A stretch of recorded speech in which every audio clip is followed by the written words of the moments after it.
Jim Biringer from Full Press Hockey joined me on today's episode to reflect on the Devils' offseason so far and some of his expectations heading into the new year. We also talked about the holdup regarding Luke Hughes' contract. There's a lot to break down in today's episode of Locked On Devils alongside Jim. Buckle up, everybody. You're Locked On Devils, your daily podcast on the New Jersey Devils, part of the Locked On Podcast Network, your team every day. Hi, this is Bryce Salvador, and you're Locked On Devils with Trey Matthews. Scores! Oh, Steven stepped up, nailed it. Brodor's got the puck. What a shot. The Devils win the Stanley Cup. Alrighty now, what is up, New Jersey? Welcome back to the Locked On Devils podcast here at the Locked On Network. I'm your host, college hockey play announcer, Devils Wire Pucks Pitchforks, and also part-time credential media member, Trey Matthews. Joined alongside my buddy from Full Press Hockey, Jim Biringer, also known as one of the most underrated content creators for the Devils, has some great behind-the-scenes insight. Jim, you're always my go-to guy for a lot of things. First and foremost, how you doing? Doing well, Trey. Thanks for having me on. Glad to be back here on Locked On Devils podcast. Glad to be back on the network. Summer's going good. We're hit that lull. Everybody needed a break. We had that crammed schedule at the end of the season. Now everybody's just chilling, getting ready. Maybe we'll see some things August-ish. Maybe we'll see. I don't know. Again, that lull in the season. But I'm doing well. I'm glad to be here. Glad to be talking some Devils hockey because it's been quiet on that front. Yeah, I just want to go off topic a little bit. I saw you on Locked On Panthers with my guy Armando. How was that? I was great. Great experience. Armando, good dude. Glad to be talking some Panthers hockey. Not only a lot of good Devils followers on my Twitter account and on social media, but the Panthers fan base as well. Shout out to those guys as well. So you guys do great work. Glad to be a part of, your guys' show, bringing in some insight information to everybody. So I can't wait. Can't wait to get into Devils today instead of Panthers. So I'm ready. For anyone who's curious, Jim's covered the last two Stanley Cup final runs by the Florida Panthers, back-to-back champions. I know people wanted the Devils to target Sam Bennett and also Brad Marchand, but it was pretty enticing for them to return to the Panthers to run it back. They would have taken a whole lot of money and a whole much better offer for them to walk away. But you know what? Let's focus on what the Devils do have, which is they reunited with Jake Allen, extended him. Cody Glass extended him. A little too much money for my liking, but I'll live with it. Connor Brown, Evgeny Dadonov. Jim, please give me some good news here. What are your expectations? I mean, look, I think, I'll say this. I've said this in other spots I've been on. The Devils are a playoff team, in my opinion. They'll be top two Metro. They should be in the playoffs. The Metro division is pretty weak, right? So New Jersey, Carolina should be battling for the top spot in that division, like it seems to be, right? They get the good tandem back. Tom Fitzgerald's loved this tandem. Markstrom and Allen work so well together. It's unfortunate that because everybody's got to remember Nico Dawes is on a one-way contract this year, not a two-way. So if they try to sneak up through waivers to get him to the AHL, he might be gone from New Jersey unless they try to trade him. So, again, Nico Dawes may not be a part of this team, but that's okay because they got a lot of good young goalie prospects coming. So, they got their guy of the future coming, but this is the tandem they want to roll with. Look, Connor Brown, good depth player. Evgeny Dadonov, good depth player. Are they needle movers in the top six? No, but they give depth and some size and a little bit of, Dadonov, not so much speed, but Connor Brown, a little bit more speed, helps with the penalty kill, all situations with Connor Brown.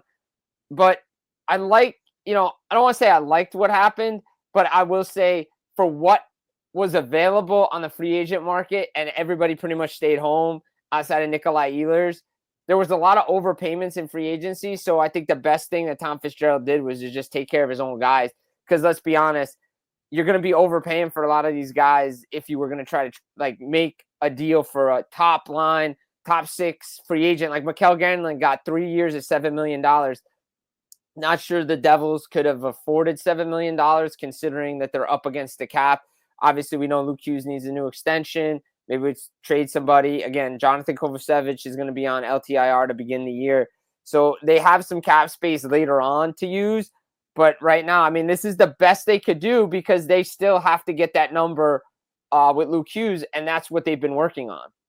Yeah, I mean, look, I've said it on my show. These are solid additions, don't get me wrong, but similar to what you said, they're not needle movers. For Connor Brown, you and I talked about it before the recording. He's had the chance to play with a lot of all-time great players. I even asked him about it during his media availability when he first signed with the Devils. He's played with, obviously, Connor McDavid. Those two go way back to their Erie Otters days in the OHL.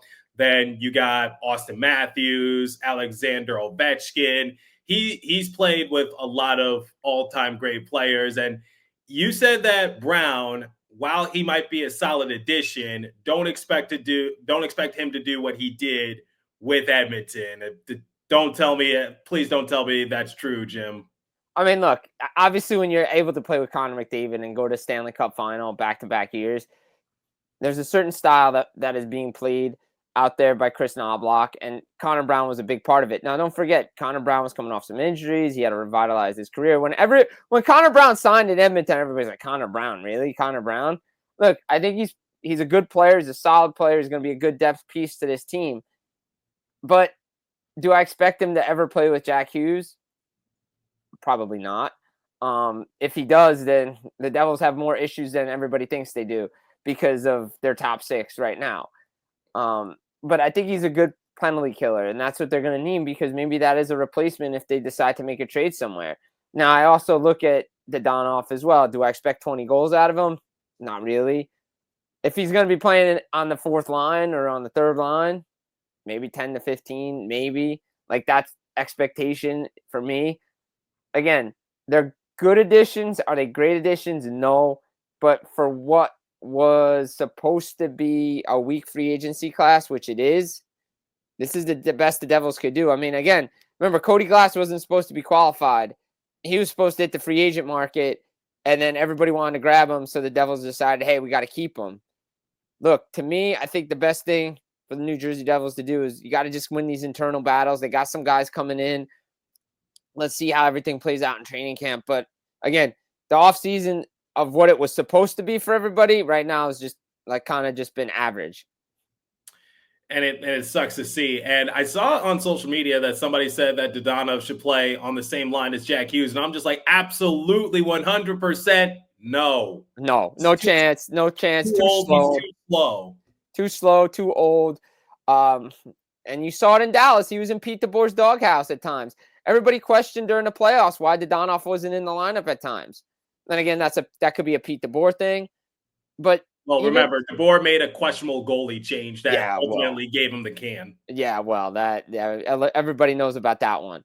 And Ottinger's still not happy about that. And the Dallas Stars are not happy about that. No, should he? Ottinger is one of the best goalies in the league. Like, you got to ride your go-to goalie. Right, exactly. Like New Jersey's doing, right? Like, again, that's why they brought back Jake Allen, right? Like, could you imagine if, like, remember the Game 5 against the Hurricanes?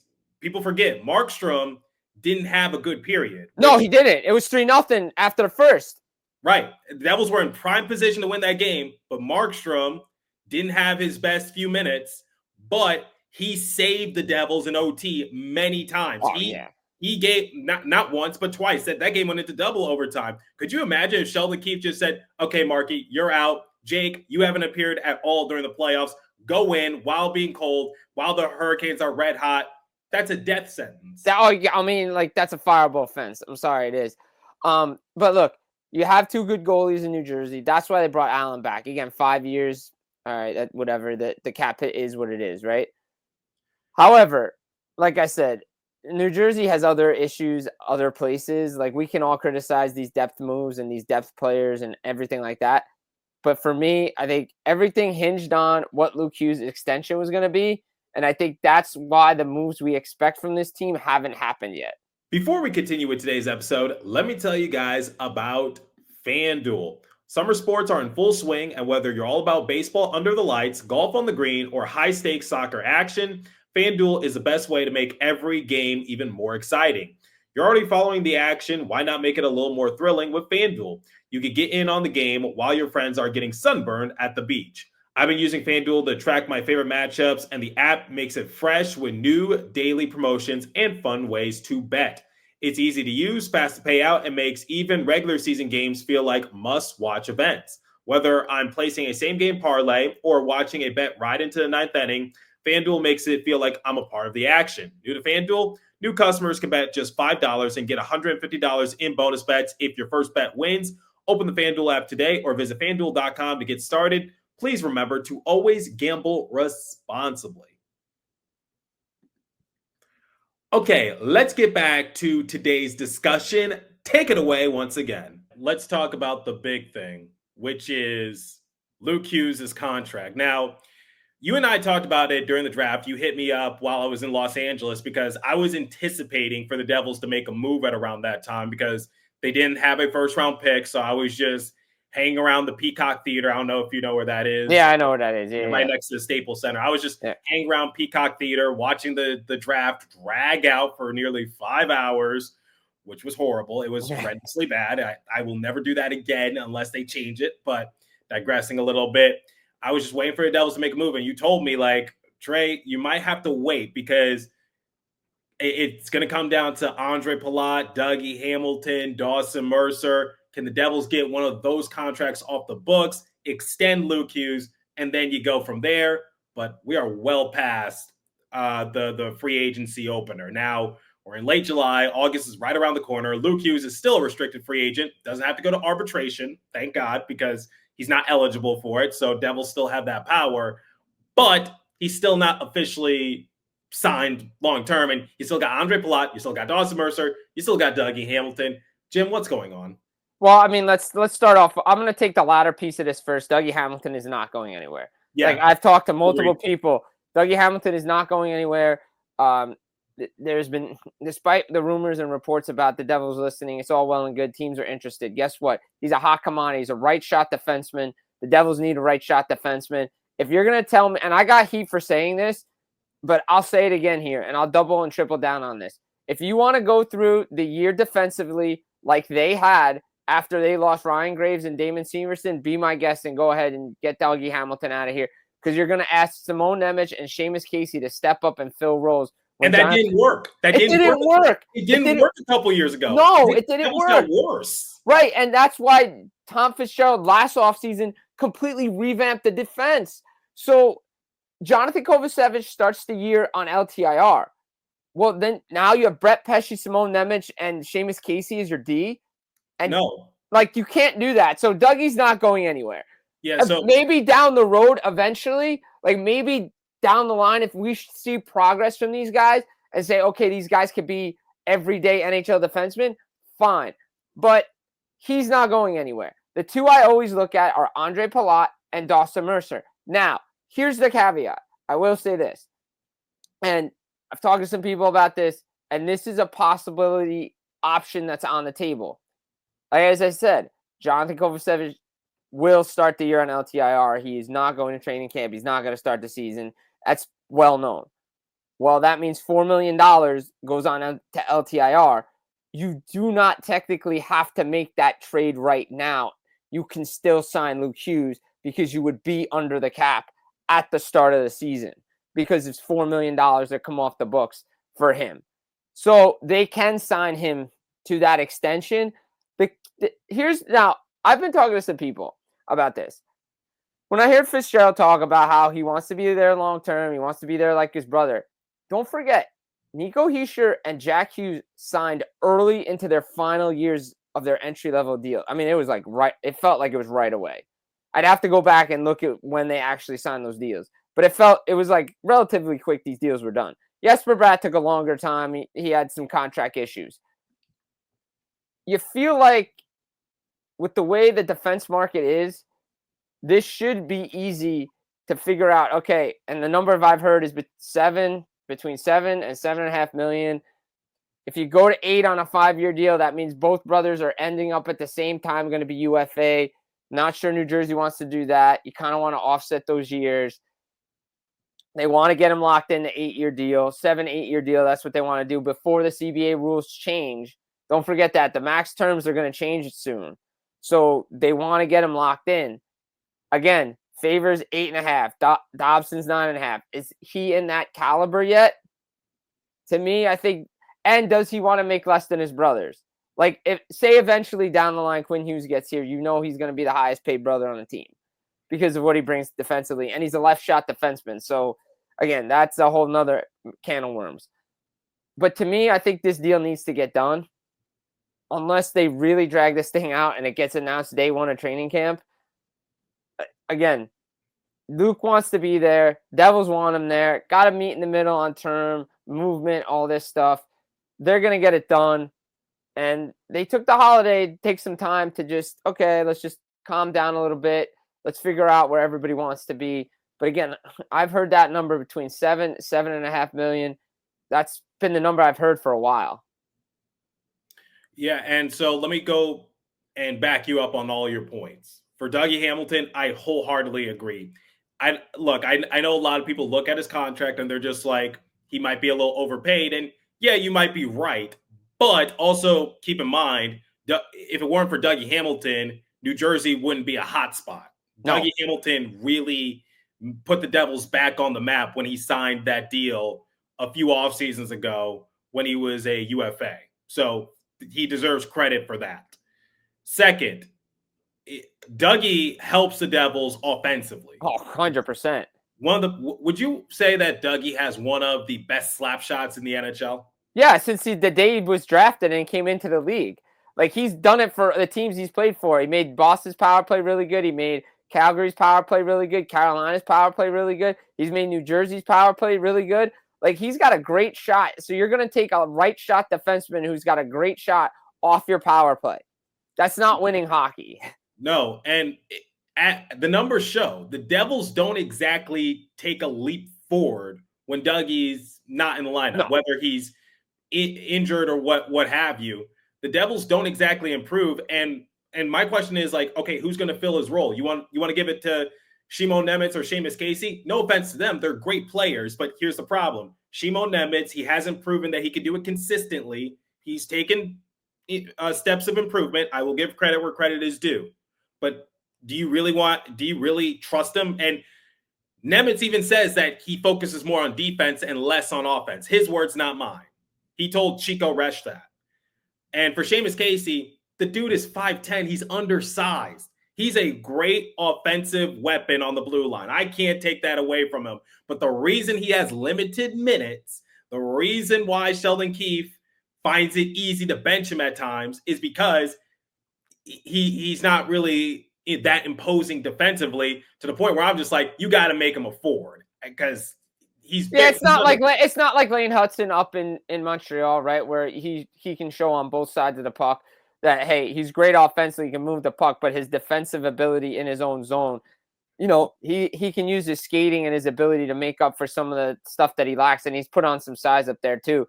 So yeah, Casey, yeah, it's easy to say, hey, yeah, we can bench him and stuff. Again, this is why I say you really want to, okay, it's all well and good. You can trade him for a forward. Great, top 6 forward.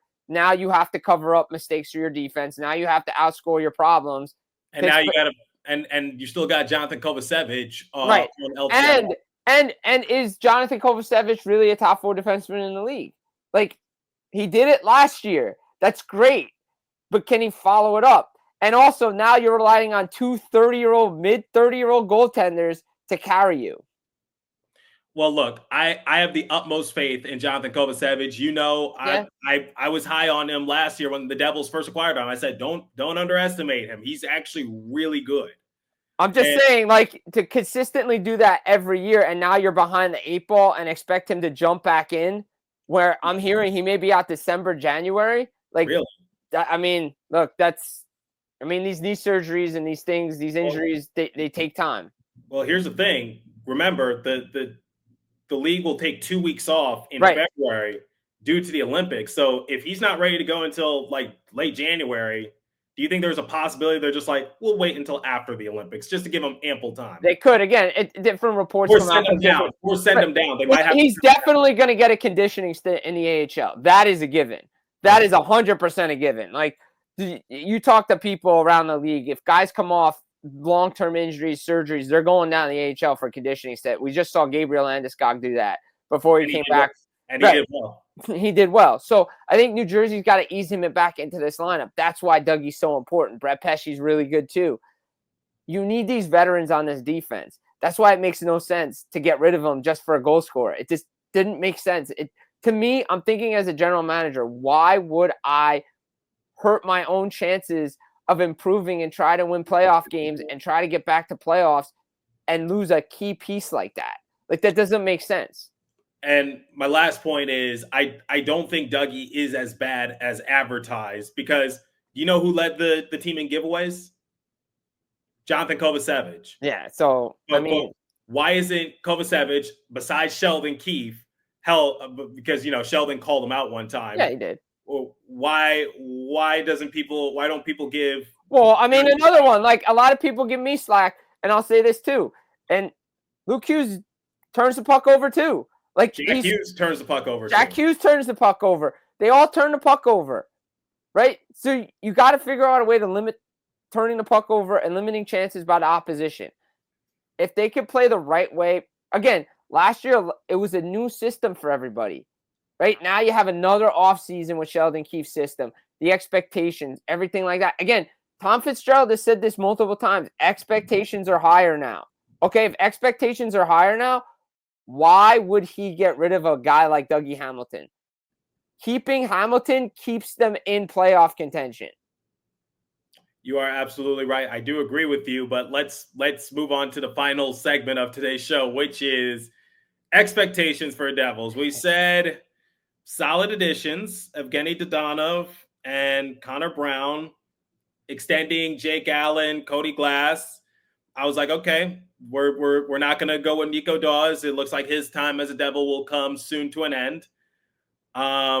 But I'm just like, I would give the Devils a C or a C plus for this offseason, because it's like, you know, it's not the best, but it's not the worst. It's kind of average. Like, you know, you just shrug your shoulders. Metro's weak. I have no doubt they'll be a playoff team, barring anything catastrophic happening or Jack Hughes getting injured once again. What are the expectations, Jim? Like, Ben, let's be realistic here. I mean, if we're being realistic, I think the expectation should be playoffs, right? And you should expect them to win a round, right? Depending on if they finish first or second in the Metro, right? I think that's realistically, that should be expectations. If you're a fan and you say, hey, we got to the playoffs last year, we need to get back this year, and we need to win a round. Like, we need to show progress. And this team is a playoff team. Like, as it stands now, this team is a playoff team. They're not worse. They may not be better, but they're right there. Like you said, I think it's a C average. I think it's passing grade for me on giving them an offseason grade. It's not the A that they got last year, right? Maybe balanced out to an A minus because you didn't get the top 6 forward. But, you know, it's a C, right? Maybe now if you make a move, you move out of Dawson Mercer or Palat, maybe shed some salary someplace, get the extension done. Maybe it goes to a C plus B minus, right? But again, the expectation should be playoffs for this team because they are a playoff team. There's no excuse for this team not to make the playoffs. Again, barring something catastrophic, injuries and all that. But injuries can't be an excuse anymore. There's expectations on the general manager. There's expectations on this team. Let me just add this. Or age. I'm tired of the narrative.